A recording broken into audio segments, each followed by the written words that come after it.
सब बह जाएंगे। एक बार शहंशाह अकबर अपने साथ बीरबल को शिकार पर ले गए। उनके साथ सेना की एक टुकड़ी और कुछ सेवक भी थे।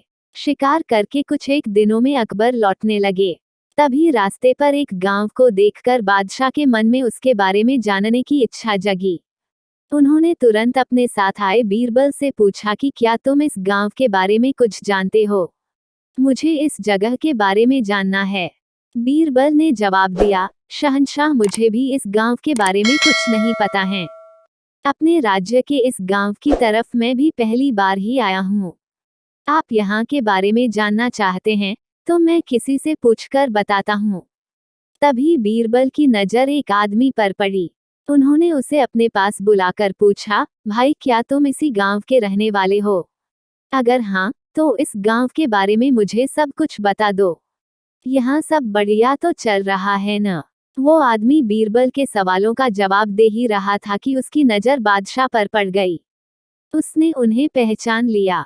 फिर बोला कि साहब आप लोगों के राज में यहाँ कुछ खराब कैसे हो सकता है? यहाँ सब कुछ बढ़िया है। तब बादशाह ने उससे पूछा, तुम्हारा नाम क्या है? उस व्यक्ति ने जवाब में कहा, मेरा नाम गंगा है।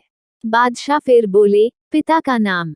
जवाब मिला, जमुना। इतना सुनकर बादशाह ने पूछा कि फिर तो जरूर तुम्हारी माँ का नाम सरस्वती होगा। उसने कहा, नहीं हुजूर, मेरी माँ का नाम नर्मदा है। इन सभी बातों को सुनकर बीरबल को हंसी आ गई और उन्होंने मजाकिया अंदाज में कहा, बादशाह अब यहाँ से आगे बढ़ना सही नहीं है। यहाँ सारी नदियाँ हैं, आपके पास नाव भी नहीं है, तो आगे मत जाइए। आगे बढ़ने के लिए नाव का होना जरूरी है, नहीं तो डूबने का डर बना रहेगा और यहाँ ज्यादा देर रुके तो सब कुछ बह जाएगा। बीरबल की यह बात सुनकर बादशाह को भी जोर से हंसी आ गई। वो व्यक्ति भी बीरबल का मजाक सुनकर मुस्कुराते हुए वहां से चला गया। कहानी से सीख, हर दम व्यक्ति को गंभीर रहने की जरूरत नहीं होती है। हंसी मजाक करना भी जरूरी है।